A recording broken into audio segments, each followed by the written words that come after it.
If you asked me in the beginning of 2025 how Ultimate's competitive meta would have progressed, I don't think I could have ever predicted this.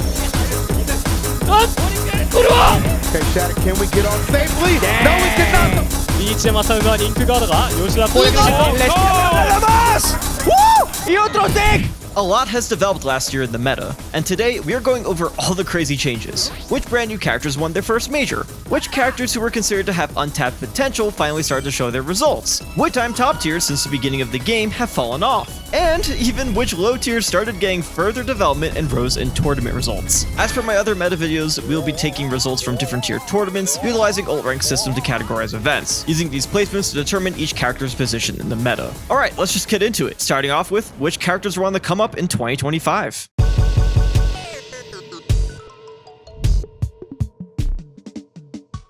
The characters who rose up this year could be summed up into two different categories: potential mans and fuck-ass low tiers. Characters that were talked about hypothetically being good for the past few years finally showcased some legitimacy. The rats reinfested the meta, with Pikachu picking up new representation in Japan and Europe, but still mainly being led by its best rep, Shiny Mark. And making a shocking return even above 1% for the full year was Pichu. 2019's Tiny Tyrant found consistent results again, despite their glass cannon archetype, seeing success across the globe under players like Yone P, Naderyu, Dryby, and Blacktoons 13. But if there were any duo of characters that felt like the epitome of has potential these past few years, it was these two, Sora and Mii Brawler. Sora has been seen as this combo machine monster, but the problem was that these combos were super tight to pull off, making the character sit in the hypothetical if on, well, being better than mid-tier. And that if hung over him, as for years, Sora was clowned on due to his continual lack of results, with even an account tracking every time Sora would lose in the top 8, and that one really funny moment that happened at Supernova. Production! But would finally be seen as a threat in 2023 due to mainly one player, Kameme.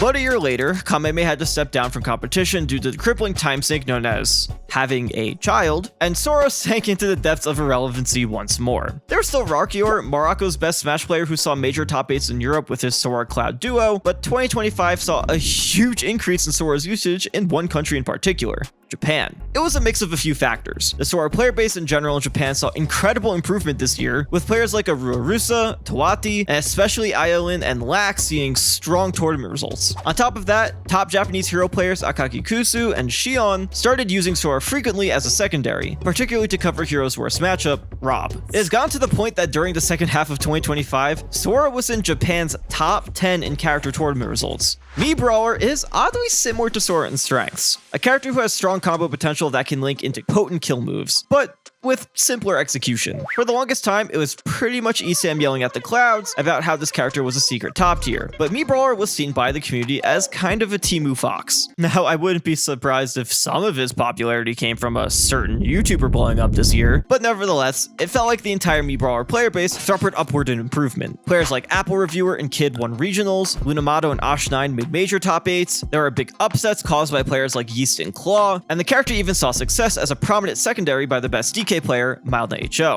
Also similar to Sora, his trajectory in the second half of the year skyrocketed, ranking 13th amongst the entire cast in tournament results. It's only really a matter of time before someone takes his character to the super top level. On the other side of the coin though is the low tier revolution. Link saw an uprising results mainly thanks to Europe's best player Gluttony picking up the character. Isabelle made a coup over the villager player base. Let's kill this guy. Let's beat him to death with hammers. With a bunch of strong Japanese Isabelles bagging up top spots at tournaments, with most notably Ferrara Ramen making second at a major, and even Zelda saw a pretty big upswing as well, with a mix of Japanese Zeldas performing well at majors, and Free K-Flock being the first Zelda player to break into the top 100 on the global player rankings. But as Equilibrium goes, as new characters find success in the metagame, old characters must fall. And those who used to stand as kings and queens during Ultimate's progenitor years were finally dethroned by the new dominant factor of the meta. For the longest time, there were persistent threats since the beginning of Ultimate that were always seen as good characters. But as time's arrow marched forward, the strengths these characters capitalized on became less and less relevant to what the meta demanded. Lucina was seen as the paragon of consistency in her heyday. Good spacing, good kill power, good edge guarding, good speed. She is the jack of all trades. But when you're only good and not great or even exceptional, but the reasons to pick her become more and more negligible. Mr. E was the last true rep for the character, even top 8ing a major this year, but the keyword is was. Seeing the writing on the wall, Mr. E has decided to full pivot to Pyra and Mithra, leaving Lucina's current future the same as Awakening. Doomed.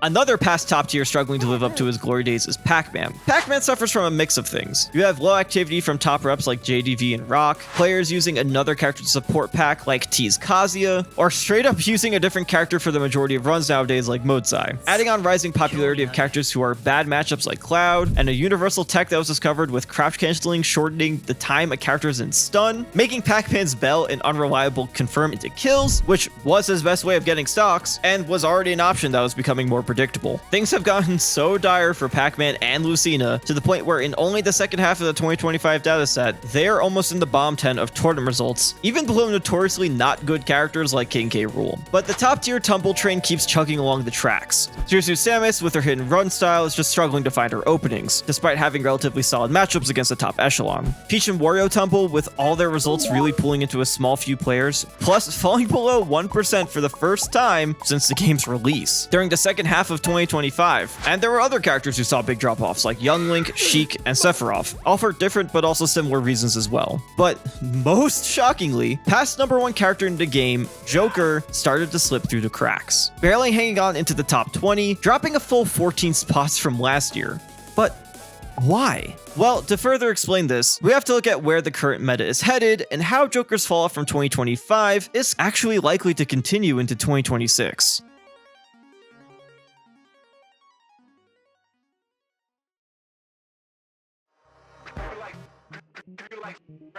I think there's one big factor that is defining how the meta is evolving. Well, there's two, but I made a whole other video about the stage list and how it's impacting the meta, which you should check out after this video if you haven't already. But the real thing, and it has been a term spreading around to the community recently used to define a new stat for characters, is X Factor. What the hell does that mean? I think the most simplistic way to put it is a high impact quality that can sway the momentum in a match at any moment. This attribute also dictates the pace of the game, making the game plan on how to fight against these characters different from the norm. Now, X Factor could come through various different forms. We have some characters whose attribute is high damage through true combos or simple advantage state mix-ups. Falco with his never-ending Vortex of Vertical combos. Steve's Nil Diamond combo that brings you from 0 to 80. Mr. Game & Watch's up special, up air, neutral air mix-up to keep you at a disadvantage and give Game & Watch a ton of info on how to try to adapt to each. And Luigi's ability to just essentially combo you off of all of his moves into each other mid-percentage. Another form of X Factor could come from incredible edge guarding capabilities, either finding early kills from a safe distance like Min Min or Snake, Diddy Kong's banana ledge trapping, Rob's gyro, laser, side special, lingering down air, and back air all being threats at the ledge. It can come in the form of completely dictating the pace of the game, like Snake's stage control through his grenades, Min Min's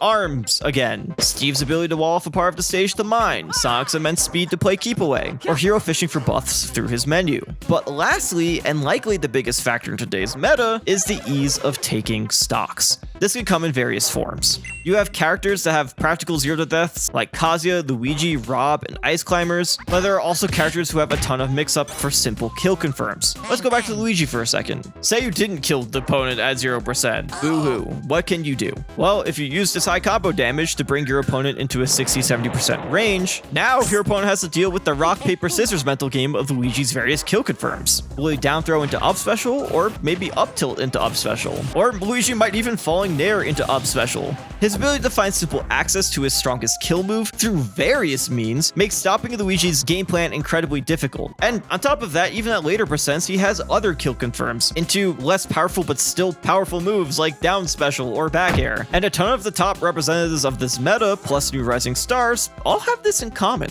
Kazuya can either confirm over Electric Wind Godfist or command grab you with down special, Steve's minecart anvil back air guessing game, Mii Brawler's down throw or up air chain into up special, Donkey Kong's ding dong combo or raw max power armored fuck you punch, Pyra's down air confirms into raw kill power, Ryu's ability to cancel normals into specials or comboing into his freight truck back air, Cloud's multiple kill moves through limit, he even has a true confirm into finishing touch, Sora's neutral air, which is way too fast and safe, that can also confirm into up smash, whatever hero feels like serving up on the menu, whatever the hell it is Ice Climbers players are doing. A ton of characters who are seeing more and more consistent tournament results are those who can take stocks easier than their opponents, even if on paper they should be losing neutral more often or have bad tools to get out of disadvantage, because the reality is what's on paper doesn't match what is actually in practice. So let's rewind back to Joker, the character touted as the original comeback kid in the meta. He has X Factor. I don't think anyone would deny that claim with the existence of Arsene powering up all of his moves when it's active. So why is he struggling?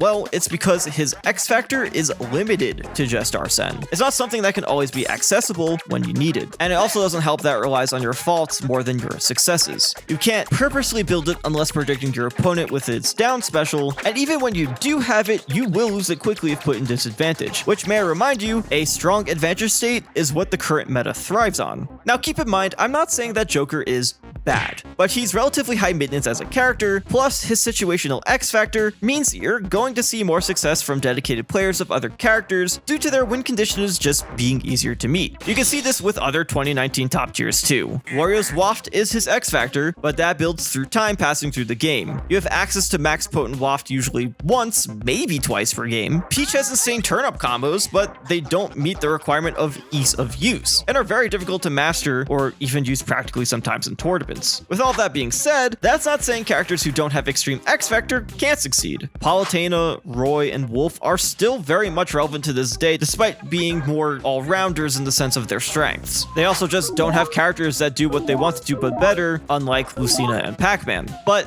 here's the thing, the character with arguably the most X Factor is actually showing the potential opposite of this effect. Once again, we kind of have to talk about the weird trend of Ultimate's #1 character and where they're currently headed into the next year's meta. Steve. When we take a look at the full year, it's pretty obvious that Steve is #1. And Steve sits at the higher percent than last year too. But unlike last year, the gap between him and #2 is closer, with the second half of 2025 only being a 0.3% difference between Steve and the prior king of Ultimate, Rob. So, what's going on? Earlier, when we talked about the characters that rose up, we were mainly looking at how they rank amongst the rest of the roster. But what about the raw percentage change? Well, Steve sits at the #3 highest increase with an additional 0.56%, but #1 is Rob, jumping a whole 1.03% this year, tied with the biggest increase next to Mii Brawler. But how is this the case? Steve feels more prominent than ever. Where are these Rob results coming from? That statement rings true in North America. Steve is right now by far the most dominant the character has ever been in the continent, with a whopping 2% gap between him and Rob. The gap between Steve and Rob in Europe is much closer, but still a sizable 0.5% gap. So that leaves Japan. Last year, Steve ran rampant in Japan, looking pretty similar to what is going on in North America. But now, Steve isn't #1. Rob is. Now granted, the gap is small, but the amount of Rob players finding success at regionals, to nationals, to even majors in Japan has shot upward. While Steve has stagnated, still collecting results from the same players from last year, there is also quite a few Steves in Japan that fell off entirely in results or attendance. So, will Rob uprise #1 over Steve next year? I'm probably going to say no. Steve has become such an overwhelming threat in North American Smash. You have the rise of Steves like Car, Phantom, Just Blue, Manny, Rigby TP, and Toon. Even though he's South America, he travels enough to NA to count here. I don't care. You have old threats trying out the characters as secondary like Base Mage, and continued top marks from his best reps like Syrup. Until North America finds an answer to Steve, his reign will not end. We've been talking mainly about quantitative results, but let's get more into qualitative. Who is making top 8 at majors and actually winning events? 57 characters managed to win at least either one regional or bigger event this season, which is actually one more than last year. And 57 different characters made a top 8 appearance at a major this season, with King K. Rool and Mii Gunner doing so for the first time in Ult's history, under Ball and Lammers 44 respectively. But the biggest accolade for any character is winning a major. And a whopping 19 different characters took home the gold at least one this year. Some notable highlights this year were Lima winning their first major ever with Bayonetta, Shuton won his first super major since 2020 with Olimar, Peepnut winning not just his first but also his second major this year, giving Mega Man his first gold medal since Kameme in 2019. Wolf won an oddball major under longtime veteran Masha, the first Wolf to do so since Sakurai in 2019, and 3 new characters found major titles. Despite being in the top 10 at results for the past 2 years, Falco didn't find his first major win until now, with Rarix primarily using the character to win a Sumabato. We also had Hero winning his first major at Momocon under Beast Mode Paul. And lastly, somehow of all characters, Piranha Plant has won a major, primarily used by Spargo in his run to win 95 Kings of Fields in France. Despite some of Ultimate's top tiers running rampant, the meta is still weird. And that is weird in a positive inflection. We're seeing more characters than ever get explored in today's meta, and new threats continue to shake up how the game is played. So if you ask me what to expect for next year, I don't know. And that is the beauty of Smash Ultimate. Thanks for watching. Scrolling now are the players who contributed the most results for their respective characters this year, so if you're looking for players to study from, these probably have the most matches out there to find. If you made it to the end, consider subscribing. It means a lot when you do, and thank you so much for helping me hit 10K. And if you really love my content, I do have a Patreon if you wish to help support me and help pay my monthly allowance to the Adobe Dungeon. For $1 a month, you can get access to all the spreadsheets of data I collect for every game I cover, including the dataset for this video. That's all for now, and I'll see you all soon.